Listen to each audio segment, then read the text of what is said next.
great to be amongst teachers. I feel like I'm getting to teach for a change. But it really is exciting for me to be here. As Justin alluded, I do come from a company called Allen Gray, and I'm a client relationship manager, and our role is to provide financial investment education. So we believe that investments are bought and not sold, so you can relax. I'm not here to sell you any products, but I'm really here to educate you on the importance of financial investments. I'm here with my colleague, Nuluyolo, and she's based in the Durban branch, and I'm from the Johannesburg branch.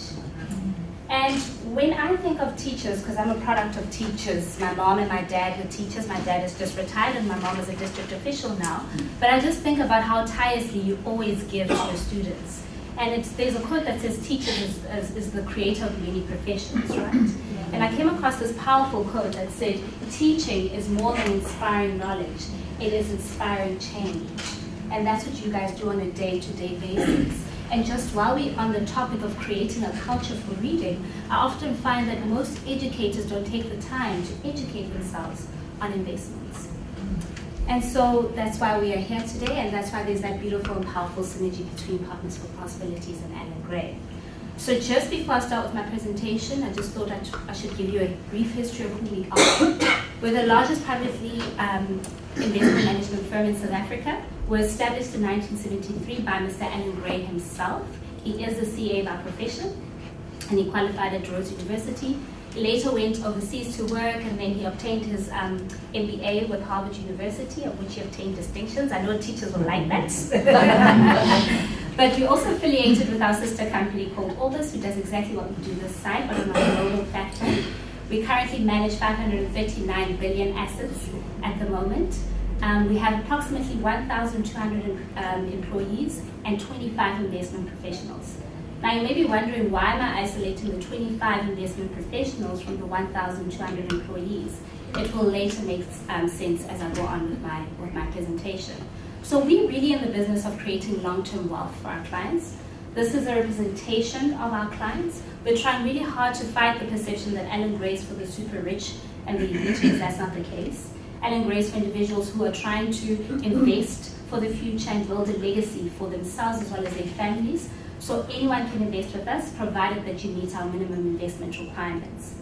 So while you are thinking of choosing a particular asset manager, we believe that one should not just rely on performance, because no one can guarantee past performance. However, you should understand the investment philosophy of a company, because it's the DNA of the company. It teaches you how that particular company thinks. So our investment philosophy is that we purchase stocks that we believe are trading at a discount, still within the margin of safety. We hold on to these stocks, and once we feel that they've reached their intrinsic value, which simply means what we deem as that particular stock's maximum worth, we would then sell that particular stock. So remember, I spoke about the 25 investment professionals. They're responsible for ascertaining whether a particular stock is a buy or a sell. So they go into portfolio meetings and they have these discussions, and they do quantitative as well as qualitative research on these particular companies. So the quantitative would then speak to them looking at the actual financial analysis of that company, the cash flow projections, and the qualitative research would speak to them doing on-site visits and having one-on-one meetings with key decision makers of that company, just to understand holistically what makes this company. So we also understand that there's a lot of noise in the market, right? Shares tend to fluctuate. They don't move in an upward line. So what often happens is that when shares seem to be popular, people would purchase these shares at a premium. And as soon as the share price drops, then fear would trickle in, and then people would try and dispose those shares. And so people go on and try and time the market, but no one can time the market. So we believe that instead of trying to time the market, it's best to spend time in the market, because over the long term, shares tend to yield an inflation-beating return. So I thought I'd share a simple example of, well, not simple, but some form of example of how we go about implementing our investment philosophy. So if we think of Nenegate, right? When our former minister, now current minister of finance was fired, there was a lot of noise in the markets and fear. And that was all due to political noise that was happening in the market. And our Standard Bank shares dropped by about 55% in dollars. And so we believe that was a perfect time for us to actually take advantage of this, because we still believe that Standard Bank is a quality share. So nothing fundamentally changed in the Standard Bank company. There were no structural changes or leadership changes or financial changes, but it was merely people reacting to the political noise in the market. And so we held on to these shares. It was really tough for us to actually manage that money, but we bought more shares because we believed that it was still a quality stock. And over the long term, we realized that the share prices actually increased by at least 229%. And so that's how we go about creating long-term wealth for our clients. So this is just to illustrate that we are contrarian in nature. We don't follow the popular herd. When everyone seems to be purchasing shares at a premium, we stick to our investment philosophy because we believe that those 25 investment professionals have done the relevant research in terms of ascertaining each share.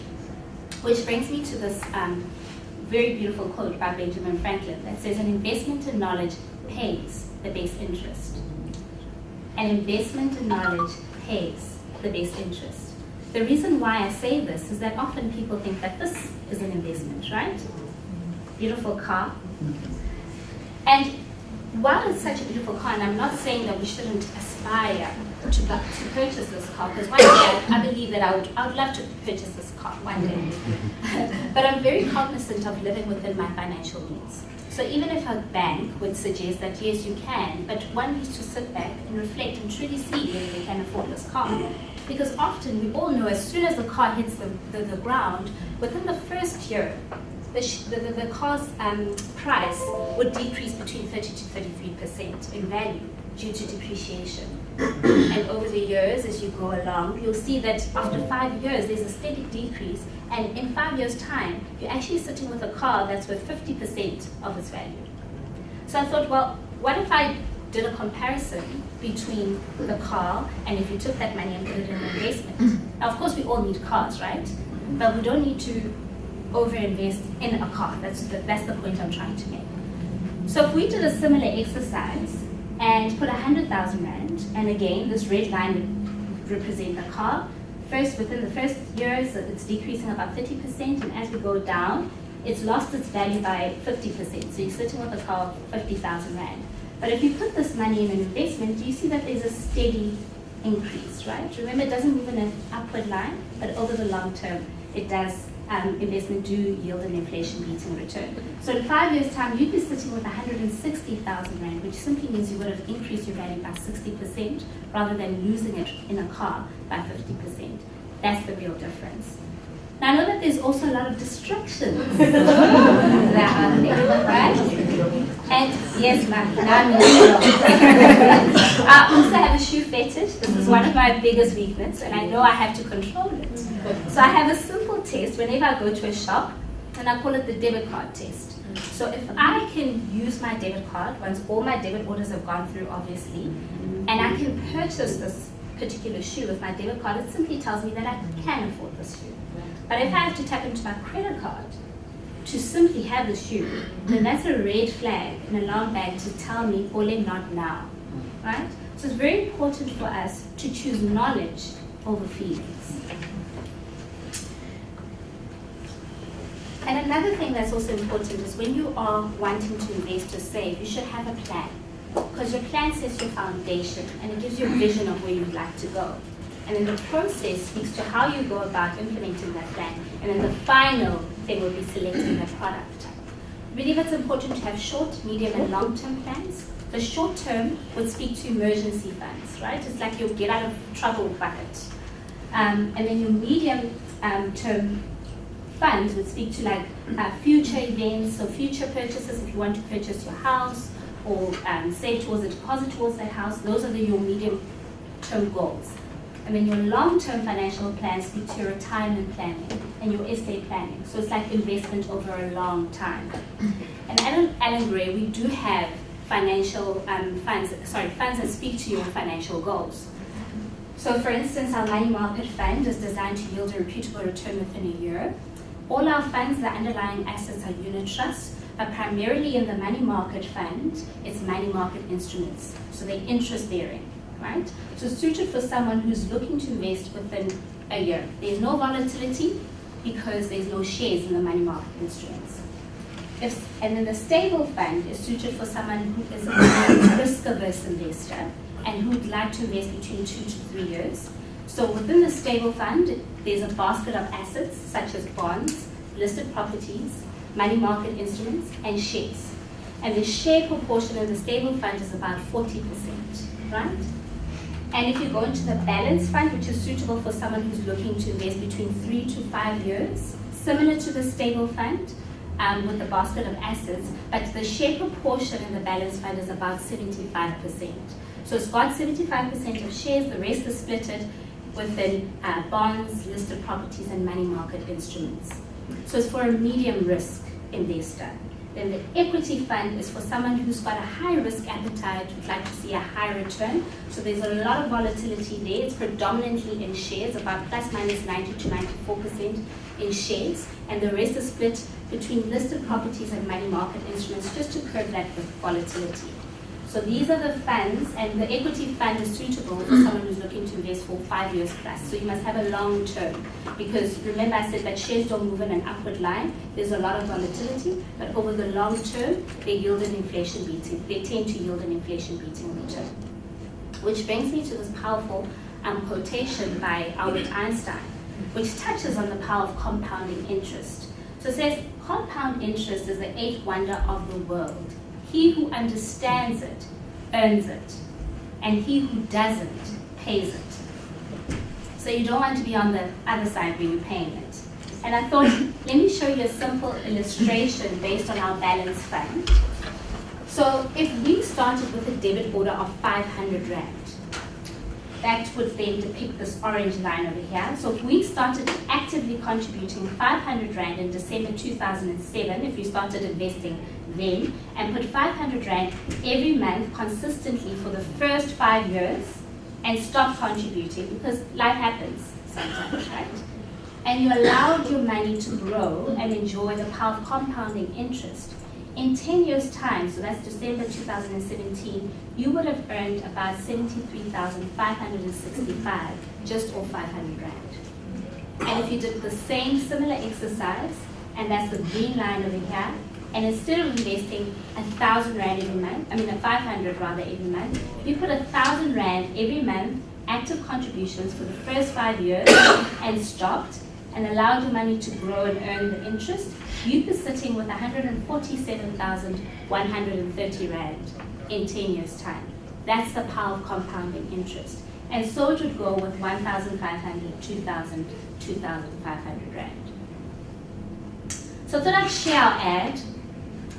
I'm doing a little bit of boasting here because I love our ad. But I think it shares such a beautiful South African universal story that shares that persistence, patience pays off in the long term. And it ties in so beautifully with our investment philosophy.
So again, it just ties in so beautifully that sometimes making unpopular decisions, because in the beginning it looks like the father's just taking, right?